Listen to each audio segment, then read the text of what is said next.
chapitre 22, s'il te plaît. Page 1024.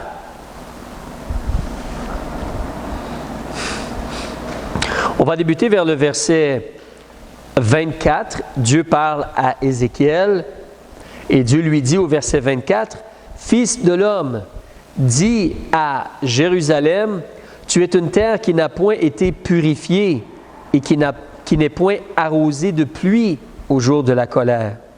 Ces prophètes forment des complots en son sein, pareil au lion rugissant qui déchire sa proie, il dévore les âmes. » Ça, c'est les prophètes. Ils s'emparent des richesses et des choses précieuses et multiplient les veuves au milieu d'elles.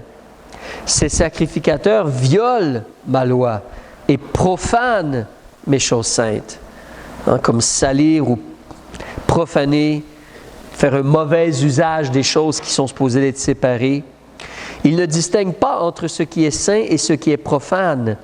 Ils ne font pas connaître la différence entre ce qui est souillé et ce qui est pur. Ils ferment les yeux sur mes sabbats et je suis profané au milieu d'eux. Ces chefs dans son sein sont pareils à des loups qui dévorent leur proie en répandant le sang, en perdant les âmes pour commettre des rapines. C'est quand tu voles avec violence.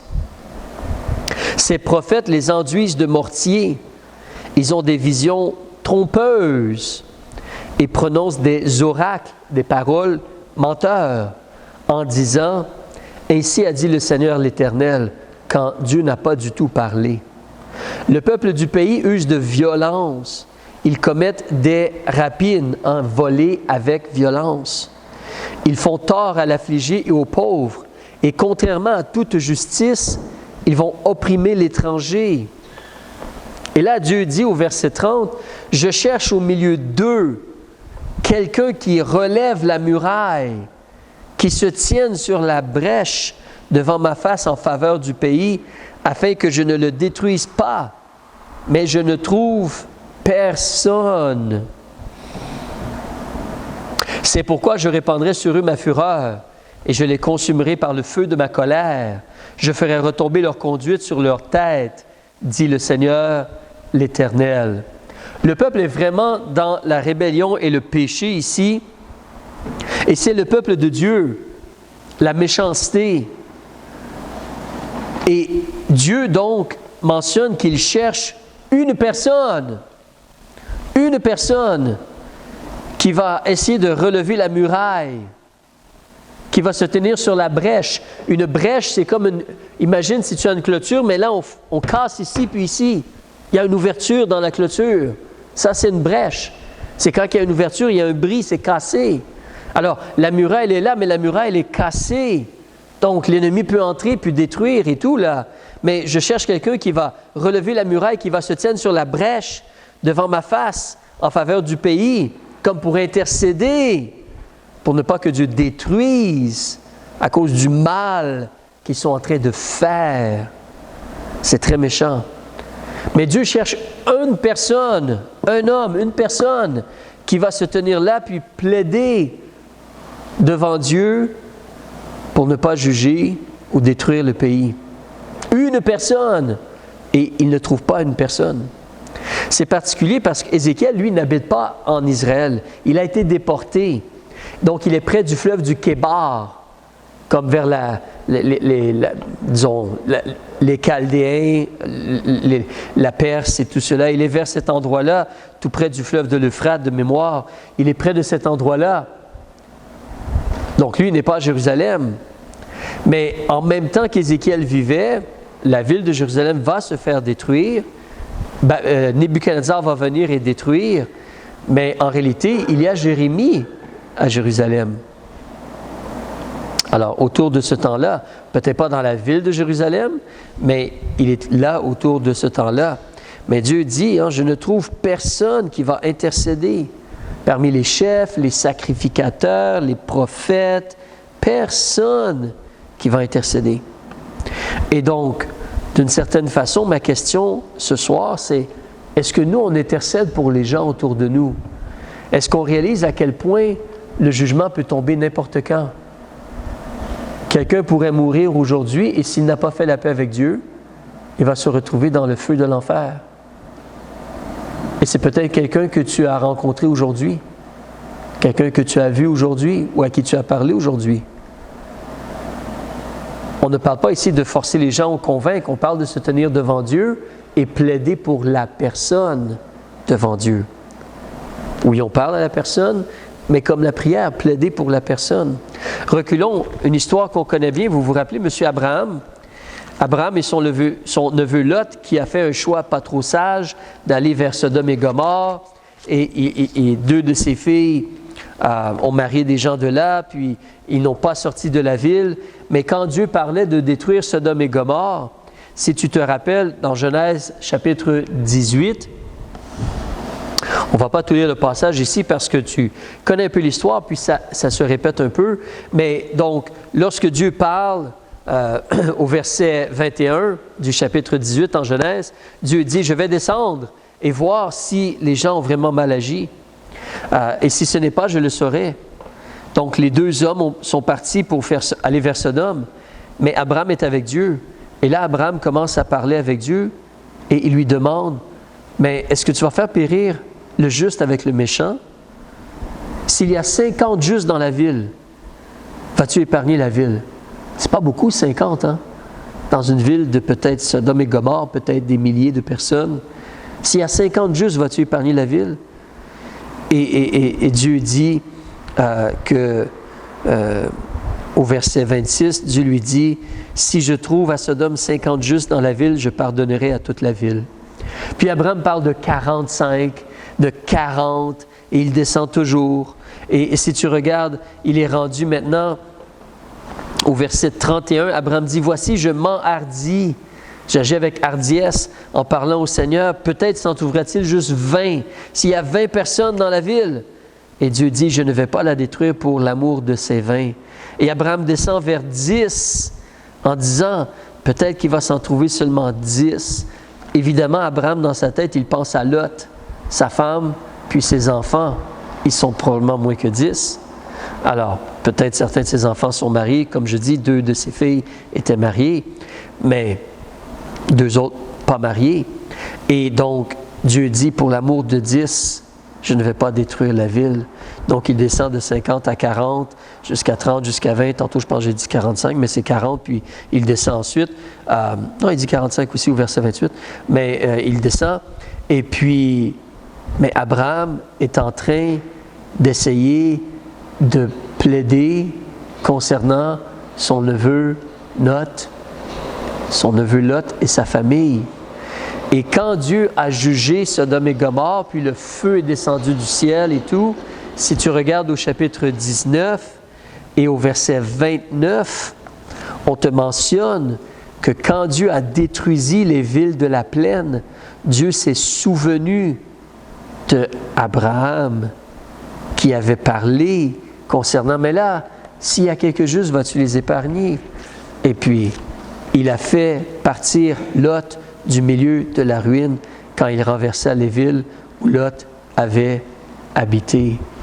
Même les gens, les 2 anges, ont dit, « Va-t'en Lot, on ne peut pas rien faire tant que tu n'as pas quitté. » Alors, donc Abraham a aussi intercédé pour son neveu. Son neveu, en passant, vous savez, est-ce que vous vous rappelez, dans la Bible, est-ce que Lot était sauvé? Oui. Il est appelé le juste dans le Nouveau Testament. Il est appelé le juste. Il était sauvé, Lot. Alors, ce n'est pas le salut ici, mais c'est les mauvais choix et les conséquences des mauvais choix d'être à la mauvaise place. Les autres, peut-être, n'étaient pas sauvés, mais la Bible appelle Lot le juste. Dans les épîtres générales, on parle de cela. Alors, avançons, on va avancer un peu dans Exode aussi. Vous connaissez certainement Moïse, mais Moïse nous démontre un exemple un peu similaire au chapitre 32 en Exode. Donc, est-ce que toi et moi, on s'approche du Seigneur avec hardiesse pour intercéder pour les gens sauvés peut-être qui font de mauvais choix et qui sont loin du Seigneur, ou pour les gens qui ne sont pas sauvés, qui sont sous... le jugement est au-dessus de eux. Exode 32, si tu te rappelles ici, ce qui se produit, c'est qu'Israël a brisé le commandement de Dieu. Ils ont fait un veau d'or. Malheureusement, Moïse est sur la montagne et ils ont fait un veau d'or. Et au verset 9, donc Moïse, Dieu dit à Moïse, « J'ai regardé ce peuple et voici, c'est un peuple au cou roide. Or maintenant, laisse-moi faire que ma colère s'enflamme contre eux et que je les consume, mais je ferai de toi, Moïse, une grande nation. » Et Moïse, qu'est-ce qu'il fait? Il supplie l'Éternel, son Dieu, et dit, « Pourquoi, ô Éternel, ta colère s'enflammerait-elle contre ton peuple que tu as fait sortir du pays d'Égypte avec une grande puissance et par une main forte? Pourquoi les Égyptiens diraient-ils, « Il les a fait sortir pour leur malheur, pour les tuer dans les montagnes et pour les consumer de dessus la terre? Reviens de l'ardeur de ta colère et te repens du mal que tu veux faire à ton peuple. » Moïse a intercédé. Et au verset 14, on dit que Dieu a changé d'idée. Il a été miséricordieux. Il s'est repenti du mal qu'il avait dit qu'il ferait à son peuple. Et Dieu a dit à Moïse, « Je vais recommencer avec toi. » Ça ne sera plus le peuple d'Israël, ça va être le peuple de Moïse maintenant. Mais il a intercédé. Il a supplié pour son peuple ici. Il a plaidé pour son peuple. Donc, regardons un autre personnage, M. Samuel.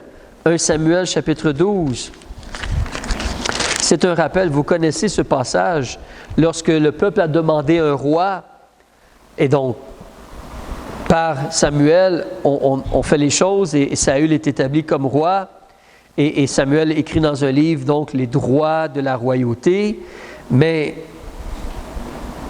on nous dit clairement, 1 Samuel chapitre 12, verset 23, Samuel mentionne au peuple qui n'a pas fait un bon choix en demandant le roi. Le plan de Dieu, c'était David. Il dit, « Et pour moi, Dieu me garde de pécher contre l'Éternel et de cesser de prier pour vous. Mais je vous enseignerai le bon et droit chemin. » Donc, il ne va pas cesser de prier pour eux, même si le peuple est têtu et rebelle. Il va continuer à prier pour eux et intercéder pour eux. Il va faire cela. Si tu avances avec moi au psaume 99, s'il te plaît. Ensuite, on va regarder un dernier passage et terminer. Gardez du temps pour la prière. Psaume 99, s'il te plaît, page 762. Psaume 99. Donc, toi et moi, est-ce qu'on intercède? On pourrait considérer, dans certains cas, c'est les gens qui sont comme des responsables ou des chefs. Hein? Abraham, c'était sa famille, il était le patriarche. Moïse, c'était le leader. Samuel, c'était le prophète, le juge. Ézéchiel, c'est un prophète, mais il dit que les prophètes, dans son temps, ne faisaient pas le bien, et les chefs et les sacrificateurs. Mais ici, on te parle encore de Moïse et Aaron. Et on te dit au verset 6 du chapitre ou du psaume 99, « Moïse et Aaron furent parmi ses sacrificateurs, et Samuel parmi ceux qui invoquaient son nom. Ils invoquaient l'Éternel, et Dieu leur répondait. » Invoquer Dieu, demander à Dieu. Mais ces gens-là ont intercédé, ils ont supplié, ils ont plaidé. Est-ce que nous, on intercède et on plaide pour les gens autour de nous? On va terminer en Jacques. C'est un rappel, comme je dis, tu connais ce passage-là. Alors ce soir, on veut juste s'encourager. Jacques chapitre 5.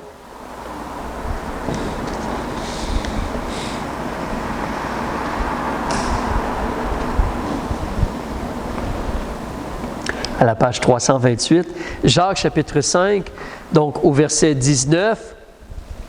Monsieur Jacques parle et il dit, « Frères, si quelqu'un d'entre vous s'écarte de la vérité et qu'un autre l'y ramène, qu'il sache que celui qui a ramené un pécheur du sentier de l'égarement sauvera une âme de la mort et couvrira une multitude de péchés. » Alors, on parle ici d'un frère, donc peut-être qu'on parle de gens sauvés.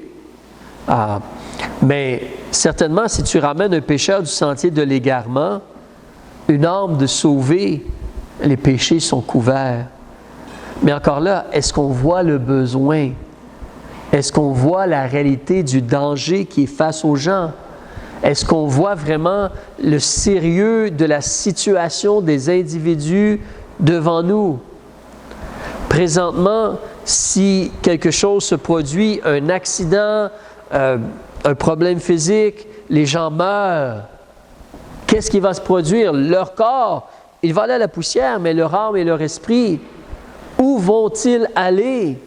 S'ils n'ont pas fait la paix avec Dieu, s'ils ne sont pas nés de nouveau, comme on en a parlé ce dimanche, s'ils ne sont pas nés de nouveau, ils ne peuvent pas voir le royaume de Dieu. Ils ne pourront pas. On ne peut pas forcer les gens. C'est impossible. On ne peut pas les assommer en arrière de la tête puis les forcer à répéter des paroles parce que ça doit venir de leur cœur. Mais nous, notre cœur nous dit qu'on devrait essayer de parler avec les gens et certainement faire du temps pour prier, pour intercéder pour le cœur des personnes. Pour le cœur des personnes.